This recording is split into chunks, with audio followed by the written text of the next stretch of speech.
Hi friends, చూడండి బాహుబలి సొరకాయ ఇది. దీంతో నేనేం చేస్తున్నానంటే సొరకాయ అప్పాలు అనేది చేస్తున్నాను. ఈ సొరకాయ ఏం చేయాలంటే తీసుకొని కట్ చేసుకొని పీల్ చేసేయాలి. పీల్ చేసేసి మనకి కొబ్బరి గీరేది ఉంటుంది కదా, కొబ్బరి గీరేది దాంతో అంత గీరేసుకోవాలి. సొరకాయ ఎంత కావాలో అంత తీసుకోవాలి. సొరకాయ తొక్క తీసేసి ఇట్లా పీల్ చేశాక మీకు చూపిస్తాను సొరకాయ అప్పాలకి ఏమేమి కావాలో. చూడండి ఎంత పెద్ద సొరకాయో, ఊరి నుంచి వచ్చింది. చూడండి మహేంద్ర బాహుబలి సొరకాయ ఇది. చూడండి పెద్దగా ఉంది. దీంతో అయితే సొరకాయ అప్పాలు అయితే చేస్తున్నాను. నాటు సొరకాయ కదా, టేస్ట్ అనేది బాగుంటుందని చెప్పేసి సొరకాయ అప్పాలు అయితే ప్రిపేర్ చేస్తున్నా. ఇప్పుడైతే ఇది కట్ చేసుకుంటాను. సొరకాయ అంతా కూడా తురిమేసుకున్నాను. నాకు ఎంత సొరకాయ కావాలో అంత తురిమేసుకున్నాను. ఇప్పుడు ఈ సొరకాయ అంతా కూడా ఇందులో వేస్తున్నాను. చూడండి సొరకాయలో చాలా వాటర్ ఉంది. మనం ఇక్కడ కొనుక్కుంటే అంత వాటర్ రానే రాదు. అసలు మేము అమ్మే సొరకాయలో ఇంత వాటర్ రానే రాదు. ఇది ఫ్రెష్గా ఉంది కాబట్టి అసలు ఎక్కువ వాటర్ వచ్చింది. ఇక్కడ మేము అమ్మితే అసలు సొరకాయలో ఇంత వాటర్ రానే రాదు. ఏదైనా సరే ఫ్రెష్గా ఉన్నప్పుడు తింటే దాని టేస్టే వేరు. చూడండి ఎట్లా వాటర్ ఉందో, కనిపిస్తుందా? వాటర్ అయితే మస్తు వాటర్ ఉంది. ఇప్పుడు ఇదంతా ఇందులో వేసాను కదా, సొరకాయ అప్పాలకి ఏమేమి కావాలో చూపిస్తాను. చూడండి, మీకు కారానికి సరిపడా పచ్చిమిర్చి వేసుకోండి. నేను ఒక 10 పచ్చిమిర్చి వేసుకున్నాను చాపర్లో వేసి. మీరు ఎంత తింటారో అంత వేసుకోండి. తర్వాత ఒక బిగ్ సైజ్ ఆనియన్ పెద్దది ఒకటి చాపర్లో వేసేసుకున్నాను. ఇది కూడా ఆనియను. తర్వాత కొత్తిమీర, ఒక గుప్పెడు కొత్తిమీర, కొద్దిగా కరివేపాకు కూడా వేస్తాను. కరివేపాకు కొత్తిమీర అనేది కంపల్సరీ వేయాలి. తర్వాత జింజర్ గార్లిక్ పేస్ట్,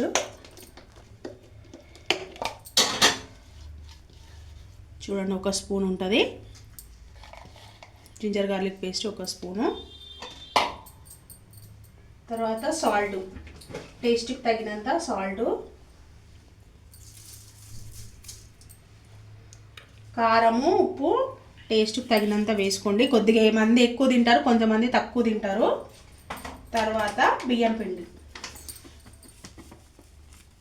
ఒక కప్పు సొరకాయ తురుమైతే ఒక కప్పు బియ్యం పిండి. ఎగ్జాక్ట్లీ కొలత చెప్పాలంటే ఒక కప్పుకి ఒక కప్పు వేసాను. ఇప్పుడు వాటర్ వేయకుండా కలిపేసుకోవాలి. ఇది ముందే వాటర్ అనేది వేసుకోవద్దు, ఎందుకంటే సొరకాయలో వాటర్ ఉంటుంది, ఆనియన్లో వాటర్ ఉంటుంది. ఇది కలుపుకున్నాక అప్పుడు ఎంత వాటర్ పడుతుందో చూసుకొని మనం అప్పుడు వాటర్ అనేది ఇందులో యాడ్ చేసుకోవాలి. ముందే అయితే వాటర్ వేసుకోవద్దు, ఎందుకంటే వాటర్ వేసుకుంటే లూజ్ అయిపోతుంది. మనకి సొరకాయలో వాటర్ ఒక్కొక్కసారి సరిపోతుంది, ఒక్కొక్కసారి వాటర్ పడదు, ఒక్కొక్కసారి వాటర్ పడుతుంది. అది సొరకాయని బట్టి ఉంటుంది అన్నమాట. చూడండి ఆల్మోస్ట్ నాకు ఈ వాటర్ లేకుండానే సరిపోతుంది, ఇంకా వాటర్ నాకు అవసరం లేదు. చూడండి, చూసినారా? వాటర్ నాకు పట్టలేదు. చూడండి, మీకు అర్థమవుతుందా? ఇగో చూడండి, వాటర్ అసలు అవసరం లేదు నాకు. అందుకనే ఫస్ట్ కలుపుకున్నాకనే వాటర్ అనేది యాడ్ చేసుకోవాలి. వాటర్ పడితే వేసుకోవాలి, లేదంటే లేదు. ఇదంతా ఒక 2 నిమిషాలు అయితే మంచిగా మనకి కలిసేటట్టు కలుపుకోవాలి. ఒక 2 నిమిషాలు అయితే కలుపుదాం. కలిపేసుకున్నాను. చిటికెడు పసుపు అనేది వేస్తున్నాను మంచి కలర్ కోసము. చూడండి, జస్ట్ చిటికెడు అంటే చిటికెడే, ఎక్కువ వేయలేదు, చిటికెడు వేసాను.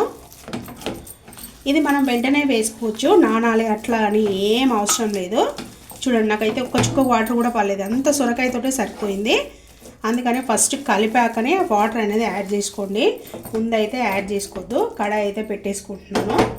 చూడండి, వెంటనే కలిపి వెంటనే వేసేసుకుంటున్నాను. చేయి కడుక్కొని స్టవ్ అనేది వెలిగిస్తాను. చూడండి, కడాయి పెట్టుకొని ఆయిల్ వేసుకున్నాను. ఎంత కావాలో అంత ఆయిల్ వేసుకున్నాను. ఎక్కువైతే వేసుకోవద్దు, మళ్ళీ ఎక్కువ మరగనిచ్చేసి మళ్ళీ అటు పెట్టి కూరలో అంటే హెల్త్కి అంత మంచిది కాదు. ఆయిల్ అనేది మనకి ఎంత కావాలో అంత వేసుకోండి. ఎలాగో కొంచెం మిగులుతుంది ఆయిల్ అనేది, నేనైతే కొంచెమే వేసుకుంటున్నాను. ఆయిల్ అయితే హీట్ పెట్టుకున్నాను. ఇగో చూడండి, ఇదంతా ముద్ద ఇటు ఉంది కదా, ఇట్లా కొంచెం కొంచెంగా తీసుకోవాలి. ఇట్లా తీసుకోవాలి, చేతికి వాటర్ అద్దుకుంటూ ఇట్లా చేసుకోవాలి. మీ ఇష్టం ఎట్లా కావాలంటే అట్లా చేసుకోండి. కవర్ మీద వేసుకుంటే కవర్ మీద వేసుకోండి, లేదు ఆ తమలపాకు మీద వేస్తారు కొంతమంది, కొంతమంది ఏమో అరిటాకు కూడా మీద కూడా వేస్తారు, ఒక్కొక్కరి ఇష్టము. ఇట్లా చేతికి వాటర్ అద్దుకుంటూ ఈ అప్పాలన్నీ కూడా ఇందులో వేసుకోవాలి, కడాయిలో వేసుకోవాలి. చాలా బాగుంటాయి టేస్ట్ అనేది. ఇప్పుడు చల్లగా ఉంది అంతా, వెదర్ అంతా కూడా. అట్లాంటి టైంలో స్నాక్ టైంలో ఇంకా పిల్లలు స్కూల్ నుంచి వచ్చే టైంలో వేసి పెడితే హ్యాపీగా వాళ్ళైతే తినేస్తారు. ఛాయ్లో ముంచుకున్నా కూడా, ఛాయ్ తాగే వాళ్ళు ఛాయ్లో ముంచుకున్నా కూడా, నేనైతే తాగను ఛాయ్, చెప్తున్నాను. ఛాయ్లో కూడా తింటే కూడా చాలా బాగుంటాయి ఛాయ్లో కూడా. ఇట్లా అన్నీ అప్పాలు అయితే, సొరకాయ అప్పాలు అయితే ఇట్లా అన్నీ వేసుకోవాలి. చూడండి ఇట్లా నేనైతే చేయి మీద వేస్తున్నాను. అరటాకు ఉంటే అరటాకు మీద కూడా వేయొచ్చు. ఇట్లా చూడండి అన్నీ ఇట్లానే చేయి మీద వేసుకొని కడాయిలో కొంచెం కొంచెంగా కాల్చుకోవాలి. వేయగానే అయితే కలపొద్దు, ఒక 2 నిమిషాలు అయితే ఉండనివ్వాలి. కాలేసి మనకి అప్ప అనేది పైకి వస్తుంది. అప్పుడు అటు నుంచి ఇటు, ఇటు నుంచి అటు తిప్పుకోవాలి. 1 నిమిషం అయితే కాలనిద్దాం. చూడండి అప్పాలు కాలి పైకి వచ్చినాయి. అప్పుడు ఇట్లా నుంచి ఇట్లా ఒకవైపు నుంచి ఒకవైపుకి ఇట్లా తిప్పుకోవాలి. ఈ సొరకాయ అప్పాలు అనేది ఇగో చూడండి, మరి హై పెట్టొద్దు, మరి సిమ్లో పెట్టొద్దు.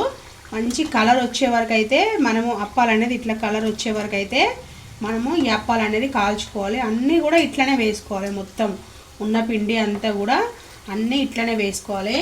ఒక ప్లేట్లో టిష్యూ వేసాను, కొంచెం ఆయిల్ అంతా కూడా ఎక్స్ట్రా ఏమైనా ఆయిల్ ఉంటే కూడా ఈ టిష్యూ పేపర్ అంతా కూడా పీల్ చేసుకుంటుంది.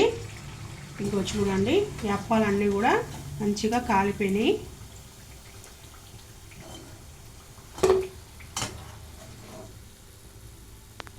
మిగతా పిండి కూడా అంతా కూడా ఇట్లనే వేసుకోవాలి ఈ సొరకాయ అప్పాలు అనేది. ఇవి కూడా మిగతాయి కూడా అన్నీ ఇట్లనే మనం అద్దేసుకొని వేసుకోవాలి. చాలా అంటే చాలా బాగుంటాయి. వేసేస్తాను, ఇవి అంతా కూడా ఇట్లనే మొత్తం వేసేస్తాను. వేసేసాక మీకు చూపిస్తాను. చూడండి ఫ్రెండ్స్, ఎంతో టేస్టీగా ఉండే సొరకాయ అప్పాలు అయితే రెడీ అయిపోయినాయి. చాలా అంటే చాలా బాగుంటుంది. వర్షం పడ్డప్పుడు ఈవినింగ్ స్నాక్గా కూడా చాలా బాగుంటుంది. ఒక 2 రోజులు కూడా ఉంటాయి ఇవి సొరకాయ అప్పాలు అనేది. చాలా అంటే చాలా బాగుంటుంది. మన దాంట్లో మసాలా వడ ఉంది, ఇంకా నాటు మొక్కజొన్నల వడలు ఉన్నాయి, ఇంకా ఇంకేంటి శనగపప్పు వడలు కూడా ఉన్నాయి. చాలా అంటే చాలా ఉన్నాయి. వీడియోస్ చూడండి ఎవరికైనా కావాలంటే. ఓకేనా ఫ్రెండ్స్, ఈ వీడియో కనుక మీకు నచ్చినట్టయితే లైక్ చేయండి, షేర్ చేయండి. నా ఛానల్ అయితే సబ్స్క్రైబ్ అయితే చేయండి. ఎవరైనా ఛానల్ కొత్తగా చూసిన వాళ్ళైతే ఛానల్ అయితే ఖచ్చితంగా సబ్స్క్రైబ్ అయితే చేసుకోండి. ఓకేనా ఫ్రెండ్స్, బాయ్ బాయ్.